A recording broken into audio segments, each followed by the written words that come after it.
아직 끝이 아니다 라는 제목으로 잠시 여러분들과 말씀 나누려고 합니다. 이제 교단에서 나오는 신문이나 기독교계에 있는 그런 잡지들을 이렇게 보다 보면 가장 많이 등장하는 단어 중에 하나가 개혁, 변화, 갱신 이런 단어들이 참 많이 등장하는 것을 보게 되어집니다. 교회의 모습이 이러면 안 된다. 교회의 모습이 바뀌어야 한다. 교회가 살아나려면 이런 모습을 가져야 한다. 이런 류의 저널들과 기사들이 굉장히 많이 나타남을 보게 됩니다. 그러면서 그 저널들을 쭉 보다 보면 그러면 어떻게 우리가 변화되어야 될 것이냐, 우리가 어떻게 세워져야 될 것이냐, 이런 것들을 논하다 보면 이런저런 이야기들이 많이 나오는데 그 대안으로 제시되는 것들 중에 하나가 어떤 좋은 세미나나 아니면 어떤 무브먼트, 어떤 운동 같은 것들, 또 어떤 사상과 매체, 그리고 어떤 테크닉들, 기술들, 이런 것들, 요령들이 대안으로 제시되어지는 것들을 종종 보게 되어집니다. 틀리지 않습니다. 그런 기술들이 있고 테크닉들이 있으면 조금은 더 나은 어떤 모습을 가져갈 수 있게 되겠죠. 조금은 더 나은 모습이 될 수도 있겠죠. 그러나 교회라고 하는 이 공동체는 사람들이 가지고 있는 테크닉이나 기술이나 어떤 운동이나 이런 것들로 되어지는 것은 결코 아닌 것 같습니다. 하나님의 교회는 사람의 능으로 되는 것이 아니라 하나님의 능으로 무언가를 만들어가는 그런 준비가 되어져야 하고 또 그것을 향해 나아가야 하는 공동체이기 때문에 그렇습니다. 스가랴서 4장 6절 말씀 보면 그가 내게 대답하여 이르되 여호와께서 스룹바벨에게 하신 말씀이 이러하니라. 만군의 여호와께서 말씀하시되 이는 힘으로 되지 아니하며 능력으로 되지 아니하고 오직 나의 영으로 되느니라 라고 기록하고 있습니다. 물론 이 말씀은 이제 스룹바벨이 하나님의 성전을 건축하고 이제 그런 부분에 대해서 하나님께서 함께 하시고 그 모든 것들이 너를 대적하는 자들이 사람의 어떤 방법들로 너를 대적할 때 그것을 이겨나가고 하나님의 뜻을 이루어가는 것이 사람의 능이나 사람의 지혜로 되는 것이 아니라 하나님께서 함께 하셔야만 그것이 가능하다라고 이야기하는 부분입니다. 영적으로 해석하면 오늘날 우리 교회들이 바로 세워져 가고 우리 교회들이 하나님 뜻에 합당한 교회로 만들어져 가는 그 역할 역시 우리의 생각이나 우리의 노력이나 우리의 지혜나 세상에 있는 기술로 되어지는 것이 아니라 결국은 하나님께서 함께 하셔야만, 하나님의 영이 함께 하셔야만 그것을 우리가 이루어 갈 수 있는 공동체가 되어질 수 있다라는 겁니다. 하나님의 영으로 변화되어져야 한다. 하나님의 영으로. 여러분, 하나님은요, 강한 사람에게 강하고 약한 사람에게 약하신 분인 것 같아요. 일반적으로 우리 사람들은 강한 사람들에게 약하고 약한 사람들에게 강하죠. 그것이 보통 일반적인 사람들의 삶의 모습입니다. 그래서 나보다 좀 못하거나 내가 저보다 좀 더 잘나거나 권력이 있으면 내가 갑질을 막 하는 거죠. 그런데 나보다 더 높은 사람이 있어, 나보다 더 잘난 사람이 있어, 그 사람들 앞에 가면 나도 모르게 고개가 숙여지게 되는 것이 일반적인 사람들의 모습인 것 같아요. 그런데 하나님의 방법은 강한 사람에게 더 강하세요. 무슨 말이냐 하면 내가 무언가 할 수 있다라고 하는 사람들, 내가 이런 것들을 감당할 수 있다라고 하는 사람들, 오히려 내가 이런 많은 능력들이 있으니까 내가 이런 것들을 할 수 있다라고 교만한 사람들에게는 하나님께서 훨씬 더 강한 모습으로 그들을 굽히시는 것들을 볼 수 있어요. 그런데 하나님 앞에서 오히려 하나님, 저는 아무것도 할 수 없습니다. 하나님, 제가 어떻게 그것을 감당할 수 있겠습니까? 하나님, 저는 못합니다 라고 하나님 앞에 겸손히 무릎 꿇는 사람이 있다면 하나님께서는 그들 앞에서 한없이 약해지시는 분, 오히려 그들을 품어주시고 그들을 세워주시고 오히려 그들을 사용해서 하나님의 일들을 해나가시는 분이 바로 하나님이시다. 하나님 앞에서 내가 잘났다고 내가 가진 것을 자랑하는 사람들이 제가 볼 땐 가장 어리석은 사람인 것 같아요. 교회에 와서 자기의 가진 것들을 자랑하는 사람들이 가장 어리석은 사람인 것 같아요. 하나님께서는 그런 사람들을 기뻐하지 않으시기 때문에 그래요. 오히려 하나님, 저는 할 수 없습니다. 하나님께서 허락하신 이 엄청난 일들을 어떻게 제가 감당해 갈 수 있겠습니까? 그 십자가 앞에 무릎 꿇고 그 십자가 앞에서 눈물 흘리는 사람들, 하나님께서 하나님의 영으로 함께 하시지 않으면 제가 감당할 수 없습니다. 제가 바뀌어갈 수 없습니다. 우리가 변화될 수 없습니다라고 고백하는 그런 사람들 하나님께서 사용하신다라는 거죠. 그런 사람들 앞에서 한없이 작아지시고 한없이 약해지셔서 오히려 그들과 함께 일해 나가시는 분이 바로 하나님이시다라는 거예요. 오늘 히스기야의 이야기가 열왕기하 18장부터 19장 이렇게 쭉 나옵니다. 오늘 히스기야의 이야기를 보면서 히스기야가 어떤 때 하나님의 도움을 받았고 어떤 때 히스기야가 세워져 갔는지를 바라보면서 우리의 삶도 그렇게 함께 세워져 가기를 소원합니다. 오늘 히스기야라고 하는 사람의 본문을 여러분들이 보셨어요. 이 히스기야는 3절과 4절 말씀 보니까 히스기야가 그의 조상 다윗의 모든 행위와 같이 여호와께서 보시기에 정직하게 행했다라고 기록하고 있어요. 정직하게 행했다. 이 정직하게 행했다라는 의미가 무엇일까요? 하나님 앞에서 어떻게 하면 우리가 정직한 모습을 갖게 되는 걸까요? 나 거짓 없는 모습. 내가 하나님을 사랑하는 척하지 않는 모습. 내가 겸손한 척하지 않는 모습. 내가 하나님 앞에서 나의 모든 것을 있는 그대로 보여드리는 모습. 많은 사람들은 교회에 와서 척해요. 하나님의 공동체 안에 들어와서 척해요. 신앙이 좋은 척합니다. 겸손한 척합니다. 그런데 그 마음에는 겸손이 없어요. 그 마음에는 사랑이 없어요. 사랑하는 척하는데 사랑이 느껴지질 않아. 신앙이 좋은 척하는데 그 삶이 변하질 않아. 이거는 하나님 여호와 보시기에 정직한 삶이라고 할 수 없어요. 그런데 히스기야는 하나님 보시기에 정직했다라고 이야기하고 있습니다. 하나님 보시기에 척한 게 아니에요. 히스기야가 종교개혁을 막 일으키고 우상들을 다 폐하고 산당들을 다 폐했어요. 오늘 여기 4절 보니까 그가 여러 산당들을 제하며 우상들을 깨트리고 아세라 목상을 찢어내고 뭐 이런 하나님을 향한 그 종교개혁을 이루었어요. 그런데 그것이 그냥 척한 게 아니라는 거예요. 하나님을 사랑한 척한 것이 아니라 그 마음속 깊은 곳에서부터 하나님을 사랑하는 마음을 가지고 이 모든 것들을 행했다라고 성경은 기록하고 있는 거예요. 우리가 예배 나와서 교회 나와서 하나님께 예배 드리는데요, 예배 드리는 척하는 게 아니라 예배 드리는 모습만 있는 것이 아니라 내 신령과 진정으로 주 앞에 나와 예배하는 그 모습, 정직한 예배의 모습이 오늘 우리에게 필요할 줄로 압니다. 사랑하는 성도 여러분, 하나님 앞에서 정직한 모습으로 주 앞에 세워져 가시기를 원해요. 여러분들이 이 땅에서 살아가면서 하나님 앞에 정직한 모습으로 인정받으시는 여러분들 되어주시길 주님의 이름으로 간절히 축원합니다. 히스기야가 이렇게 하나님 앞에 정직하게 행했더니 7절과 8절 말씀 보니까 5절 말씀 보니까 히스기야가 이스라엘 하나님 여호와를 의지하였는데 그의 전후 유다 여러 왕 중에서 그러한 사람이 없었다. 하나님 앞에서 정말로 그렇게 정직하게 하나님을 사랑하는 마음으로 모든 것들을 행하고 하나님을 열심히 의지하면서 나왔던 왕, 히스기야를 전후해서 유다에 그런 왕이 없었대요. 히스기야가 얼마나 하나님 앞에서 정말로 최선을 다했으며 그 최선을 다하는 모습을 하나님께서 인정해 주셨다는 것을 오늘 이 구절을 통해서 우리가 볼 수 있는 거예요. 그리고 나서 6절 말씀 보니까 곧 그가 여호와께 연합하여 그에게서 떠나지 아니하고 여호와께서 모세에게 명령하신 계명을 지켰다. 모든 말씀에 다 순종하면서 나아갔다라는 거죠. 그렇게 했더니 여호와께서 그와 함께 하심에 그가 어디로 가든지 형통하였더라. 할렐루야.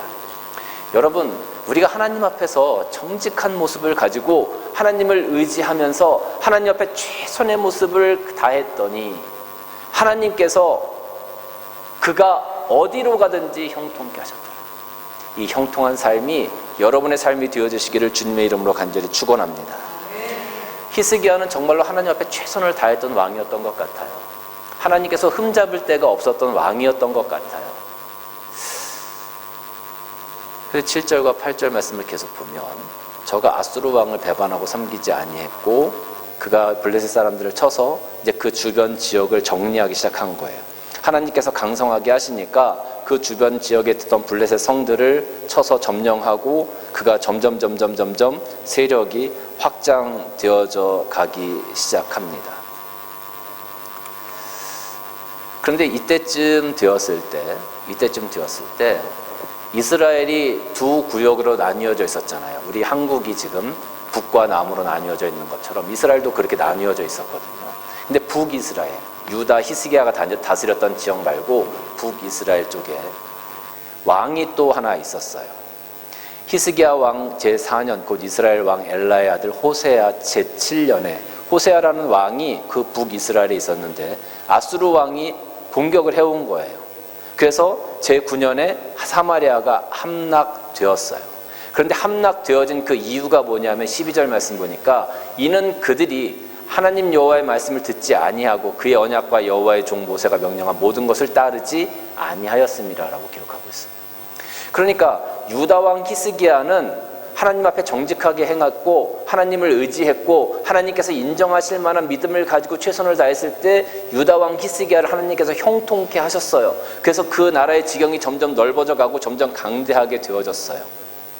아수르가 그 당시에 굉장히 큰 패권 국가였는데 아수르조차도 내가 섬기지 않겠노라고 그리고 내가 하나님을 의지하겠노라고 선포할 정도로 히스기야의 믿음과 신앙의 태도가 굉장히 대단했어요.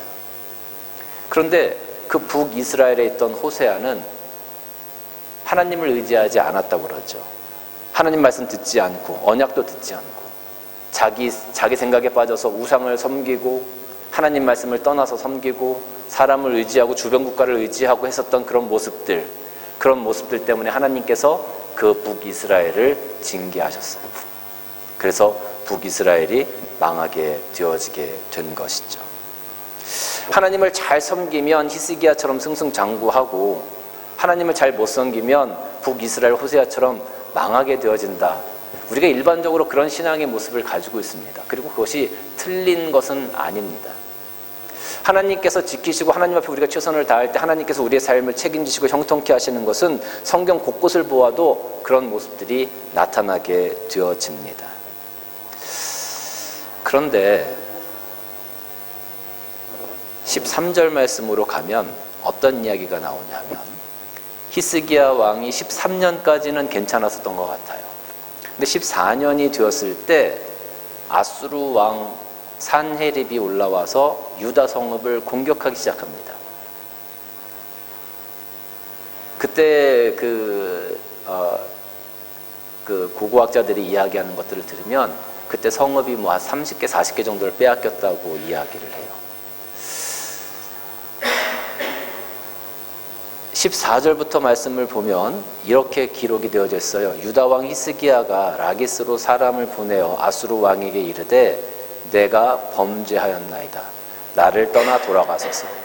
왕이 내게 지으신 것을 내가 당하리이다 하였더니 아수르 왕은 곧 은 300달란트와 금 30달란트를 정하여 유다 왕 히스기야에게 내게 했다 그랬어요. 아수르가 공격을 해왔어요. 히스기야가 거기에 굴복을 했어요. 그래서 내가 어떻게 하면 되겠습니까? 물었더니 아수르 왕이 은 300달란트와 금 30달란트를 정했다 그랬어요.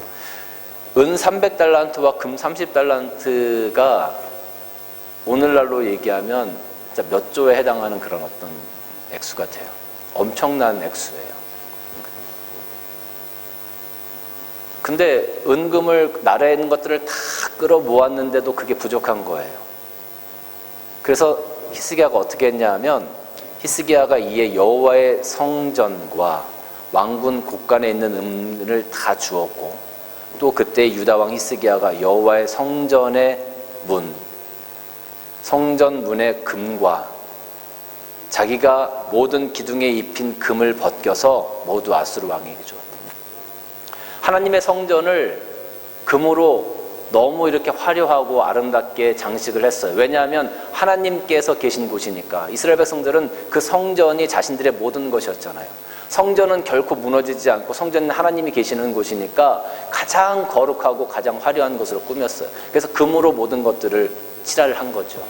근데 금이 없으니까 하나님 성전에 있는 금까지 다 벗겨서 넘겨주었다. 여러분, 이게 이스라엘 백성들에게는요, 얼마나 치욕스러운 일인지 몰라요. 자기가 가장 사랑했던 하나님의 성전, 내가 가장 소중하게 여겼던 그 하나님의 성전에 있는 이 벽에 있는 금까지 다 벗겨서 이방 민족에게 그걸 상납을 해야 되는 거예요. 이건 어떻게 보면 이스라엘 백성들에게는 너무 치욕스러운 사건이죠. 마치 내가 많은 사람들 앞에서 벌거벗고 있는 느낌인 거예요. 이스라엘 백성들에게. 그만큼 치욕스럽고 자존심이 상하는 일인 거예요. 다른 건 몰라도 하나님 성전은 지켜야 되는 거예요. 목숨을 걸고 이스라엘 백성들은. 왜? 우리는 하나님께서 선택하신 민족이니까. 나는 죽어도 성전은 지켜야 되는 것이 이스라엘 민족의 신앙의 모습이에요. 그런데 하나님 성전에 있는 금을 다 벗겨서 이방 민족에게 그것을 주었다. 왜 이런 일이 일어났을까요? 분명히 12절까지 말씀을 보면 히스기야가 하나님을 잘 섬겨서 하나님께서 형통케 하시고 복도 주시고 그 주변에 있는 민족들도 복속시키고 그랬다라고 기록을 하고 있는데 왜 이런 일이 일어났을까요? 그 당시에 히스기야 당시에 활동했던 선지자가 이사야 선지자입니다. 그 이사야 선지자의 말씀을 보면 오늘 그 이스라엘 백성들에게 침략했던 아수르의 모습에 대해서 하나님께서 말씀하시는 부분이 나와요. 이사야서 8장 5절부터 말씀드리면 여호와께서 다시 내게 말씀하여 이르시되 이 백성이 천천히 흐르는 실로아 물을 버리고 르신과 르말리아의 아들을 기뻐하였느니라. 그러므로 내가 흉용하고 창일한 곧 하수 곧 아수르 왕과 그의 모든 위력으로 그들을 덮을 것이라. 그 모든 골짜기에 차고 모든 언덕에 넘쳐 흘러 유다에 들어와서 가득하며 목에까지 미치리라. 임마누엘이여 그가 펴는 날개가 내 땅에 가득하리라 하셨다. 오늘 이 말씀을 가만히 보면은요, 히스기야가 분명히 종교개혁을 이루었고 하나님께서 기뻐하시는 일들을 감당하고 정직하게 행했어요. 그럼에도 불구하고 그 이스라엘 전체가, 그 백성들 전체가 다 그 히스기야 왕을 따라서 하나님 앞에 바로 세워졌던 것은 아니었던 것 같아요. 그리고 시간이 지나감에 따라서 처음에는 하나님을 경배하고 내가 하나님밖에 없습니다라고 그렇게 고백을 했었는데 시간이 지나감에 따라서 그 환경이 조금씩 변해감에 따라서 그들의 삶의 모습과 신앙의 모습이 조금씩 변해갔던 것으로 생각이 되어져요. 우리 처음에 하나님 만났을 때 얼마나 기뻤습니까? 예수님 만났을 때 얼마나 기뻤습니까? 예수님밖에 없었죠. 세상이 다 아름답게 보이고 어디를 가도 어떤 환경이 되어도 행복했고 찬양할 수 있었고 감사할 수 있었고 하나님만 생각하면 막 눈물이 흐르고 우리 그랬잖아요.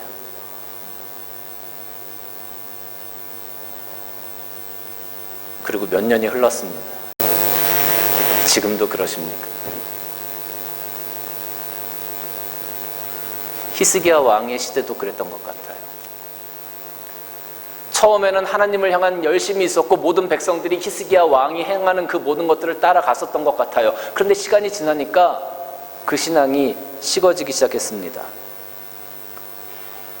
그리고 예전의 습관이 점점 나오게 되었어요. 나도 모르게 내 안에 있는 더러운 습관들이 나오고 더러운 불순종의 신앙들이 나오고 나도 모르게 내 욕심을 따라가게 되어지는 그런 모습이 점점 나의 삶을 점령해 가기 시작하는 거죠. 이스라엘 백성들의 삶이 그랬다는 거예요. 그러니까 하나님께서 아수르를 통해서 이스라엘을 치게 하신 거예요. 우리가 성령 받고 회개하고 그랬음에도 불구하고 시간이 지남에 따라서 내 마음 가운데 있는 불순종의 마음들, 이런 것들이 자꾸 생겨나죠. 자꾸 내 욕심을 따라가고 싶죠. 그런 마음도 자꾸 생기잖아요. 나도 모르게 세상을 자꾸 바라보게 되어지죠. 그리고 한 번, 두 번 가다 보면 또 그것이 자연스럽게 나의 삶의 모습이 되어지는 것이 우리들의 가장 자연스러운 모습이 아닌가 그런 생각이 듭니다. 그래서 하나님께서 유다를 징계하기로 작정하신 거예요. 그런데 여기서 우리가 한 가지 기억해야 될 것이 있습니다. 그것이 무엇이냐 하면 하나님께서 유다를 징계하셨잖아요. 하나님께서 우리가 잘못 가는 것들을, 잘못 가는 삶을 징계하실 때가 분명히 있을 거예요. 너 스톱해라. 더 이상 가지 말아라. 하나님께서 경고하시고 징계하실 때가 분명히 있을 겁니다. 그 징계가 사실은 우리가 그동안 계속 공들여서 쌓았던 그 탑이 다 무너지는 순간이거든요. 다 무너지는 순간이에요. 그게 무너지지 않으면 우리가 결코 되돌아서지 않으니까 그것이 무너지는 순간이 옵니다. 그럼 사람들은 어떻게 생각합니까? 그때 나는 나의 모든 것을 잃었다라고 생각하는 거예요. 그리고 낙심하게 되어지죠. 그 모든 것이 다 끝났다고 생각합니다. 희망이 없다고 생각합니다. 소망이 없습니다. 낙심하고 좌절 가운데서 눈물 흘리게 되겠죠. 그리고 내 삶은 이번 생은 끝났다라고 마침표를 딱 찍습니다. 그게 일반적인 사람들의 모습이에요. 그런데 하나님께서 우리를 징계하실 때에 우리들 삶의 마침표를 찍게 하기 위해서 모든 것이 너는 이제 끝났으니까 너는 이제 소망도 없고 너는 희망도 없으니까 너는 이제 영원한 괴로움 속에서 살아가야 돼, 나머지 생을. 그러면서 마침표 찍으시는 게 하나님의 뜻일까요? 그렇지 않다는 거예요. 이 모든 것은 여전히 우리를 향한 하나님의 사랑의 계획 하에 있습니다. 아직 그 계획은 끝나지 않았고 그 계획은 현재 진행 중이라는 거예요. 그런데 사람들은 그 과정을 결과로 받아들여요. 여전히 하나님의 계획 과정 하에 있는데 하나님의 계획이 끝났다라고 그 결과로 받아들여요. 그리고 좌절하고 낙심하는 거예요. 우리가 하나님의 징계를 통해서 나의 삶이 끝났다라고 마침표를 찍지만 하나님 그 마침표가 아니라 거기다가 꼬리를 이렇게 만드세요. 마침표에서 꼬리가 생기면 뭐예요? 쉼표예요. 그게 하나님의 방법인 거예요. 우리는 다 끝났다고 마침표 찍는데 하나님은 거기다 꼬리를 만드셔서 아직 끝난 게 아니라는 거예요. 아직도 할 게 많다는 거예요. 아직도 가야 된다는 거예요. 어떻게 가야 돼? 히스기야가 했던 것처럼 다시 한번 하나님 앞에 정직하게. 히스기야가 했던 것처럼 내 안에 있는 우상들을 다 제거하고 내 안에 있는 불순종을 다 제거하고 하나님 앞에 다시 한번 정직하게. 하나님을 의지하면서 그 쉼표를 찍고 다시 한번 가자고 말씀하시는 거예요. 그래서 아직 끝이 아니다 라고 말씀하시는 거예요. 아직 끝이 아니다. 여러분, 우리가 이 땅을 살아가면서 우리는 영적인 전쟁을 하는 사람들입니다. 사단의 세력과 악한 영의 세력과 우리는 전쟁을 하면서 오늘 하루를 살아가는 사람들입니다. 우리는 하나님 편에 서서 성령께서 인도하시는 대로 정말로 이 땅에 있는 영들과 악한 영들과 전쟁을 하면서 살아가요. 그런데 전쟁은 이 모든 큰 것을 전쟁이라고 그래요. 예를 들면 지금 우크라이나하고 러시아하고 전쟁을 하고 있잖아요. 전쟁을 하는데 이 전쟁을 할 때에 많은 전투들이 있어요. 전투가 여기서 있고 이 지역에도 전투가 있고 저 지역에도 전투가 있고 뭐 전투가 한 5-6개 막 이렇게 이루어져요. 그런데 1번 전투에서 졌다고 해서 이 전쟁에서 진 건가요? 1번 전투에서는 저도 3, 4, 5, 6을 이기고 있으면 전쟁에서 이기고 있는 거예요. 1번, 2번을 저도 3, 4, 5, 6에서 계속 이기고 있으면 이기고 있는 거예요. 무슨 말인지 아시겠어요? 우리가 인생 가운데 하나님의 이 영적 전쟁을 하고 있어. 그런데 한 번은 우리가 질 수 있어. 한두 번 우리가 깨질 수 있어요. 그렇다고 이 영적 전쟁이 진 거 아니에요. 아직 진행 중이에요. 하나님이 함께 하셔서 우리를 승리해 나가고 있어요. 그런데 그 한 번 졌다고 내 인생 망했다고 거기다 마침표를 찍는, 이 전쟁 다 졌다고 이 전쟁을 포기해버리는 그런 어리석은 선택을 하지 마시라는 거예요. 여전히 하나님이 여러분들과 함께하고 계시기 때문에 아직 끝이 아니라는 거예요. 아직 끝이 아니라. 이렇게 모든 것들을 히스기야가 다 금을 벗겨서 아수르에게 내어줬어요. 그래도 끝난 줄 알았더니 2년 뒤에 다시 또 쳐들어온 겁니다. 다시 또 쳐들어왔어요. 다시 또 쳐들어왔을 때 이 히스기야가 아마 백성들하고 조금 이렇게 마음을 다시 하나로 세웠던 것 같아요. 그래서 모든 백성들이 히스기야 말에 순종하는 그런 모습들이 생겨지게 되어집니다. 아수르가 다시 쳐들어왔을 때 히스기야 왕이 19장 1절과 2절 말씀 보니까 히스기야 왕이 듣고 그 옷을 찢고 굵은 배를 두르고 여호와의 전에 들어가서 왕궁의 책임자인 엘리야김과 서기관 셈나와 제사장 중 장로들에게 굵은 배를 둘러서 아모스의 아들 선지자 이사야에게 보내니 그들이 이사야에게 이르러 히스기야의 말씀이 오늘은 환난과 징벌과 모욕의 날이라 아이를 낳을 때가 되었으나 해산할 힘이 없도다. 랍사게가 그의 주 아수르 왕의 보냄을 받고 와서 살아계신 하나님을 비방하였으니 당신의 하나님 여호와께서 혹시 그의 말을 들으셨을지라. 당신의 하나님 여호와께서 그 들으신 말 때문에 꾸짖을 듯하니 당신은 이 남아있는 자들을 위하여 기도하소서 하라.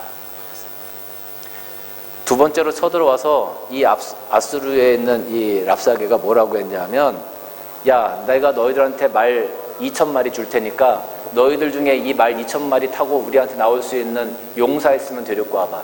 너희들에게는 2,000명의 용사도 없잖아. 야, 너희들이 하나님이 구원하실 것 같아? 너희들이 하나님이 힘이 어딨어? 너희들이 하나님이 우리를 보내서 니들 다 죽이라고 하는 거야. 너희들이 하나님이 너희를 구원하지 못해. 우리 아수르의 신이 더 강해. 그러면서 이스라엘 모욕한 거야. 엄청난 군대가 앞에 있어요. 엄청난 힘이 앞에 있어요. 우리가 감당할 수 없는 힘이 앞에 있어요. 우리가 감당할 수 없는 시험이 앞에 있어요. 여러분, 내가 내 앞에 있는 문제를 해결할 수 있는 힘이 있습니까, 지금? 우리가 할 수 있는, 우리가 호주에 나와서 살면서 가장 걸리는 게 비자의 문제가 가장 걸리죠. 비자의 문제 내 힘으로 지금 감당할 수 있습니까? 또 살아가면서 경제의 문제 죽어라고 하지만 경제적인 문제 내가 내 힘으로 감당이 됩니까? 가정의 문제나 또 이웃과의 문제나 내 힘으로 감당이 됩니까? 그런 엄청난 문제가 앞에 있어요. 그때 히스기야가 선택한 게 그거예요. 하나님의 성전에 들어가서 엎드리고 기도하는 거, 하나님을 의지하는 거, 하나님 앞에 나오는 거, 그걸 선택했어요. 그가 하나님 앞에 나와서 기도합니다. 그랬더니 35절 말씀 보니까 이 밤에 여호와의 사자가 나와서 아수르 진영에서 군사 18만 5천 명을 친지라. 아침에 일찍 일어나 보니 다 송장이 되었더라. 아수르 왕 사네립이 떠나 돌아가서 니느웨에 거주하였더니 그가 그의 신 니누르게 신전에서 경배할 때에 아드람멜렉과 세레셀이 그를 칼로 쳐 죽이고 아라랏 땅으로 그들이 도망하며 그 아들 에살 합돈이 대신 왕이 되었다라고 기록하고 있어요. 하나님 앞에 기도했더니 하나님께서 히스기야를 구원하셨어요.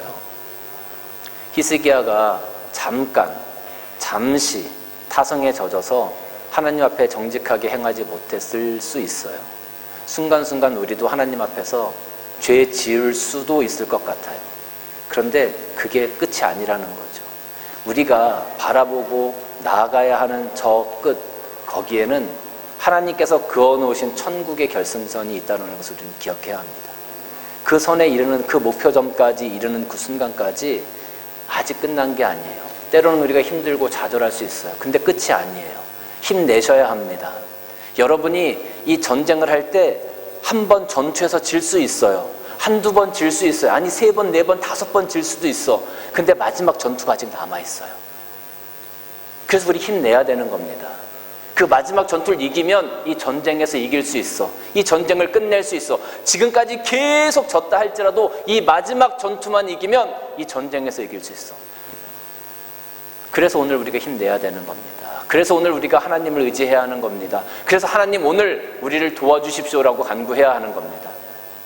아수르가 쳐들어와서 유다가 그 전투에서 계속 깨질 수밖에 없었어요. 그 엄청난 힘을 어떻게 감당합니까?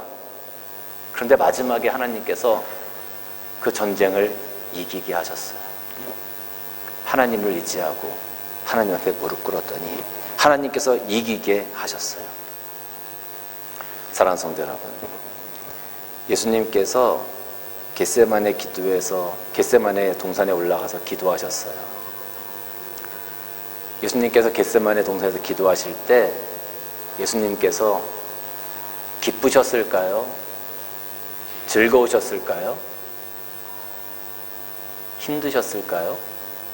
어쩌면 예수님이 살아오신 그 인생을 살펴볼 때 가장 힘들고 어려운 순간이 아니었을까 그런 생각이 들어요.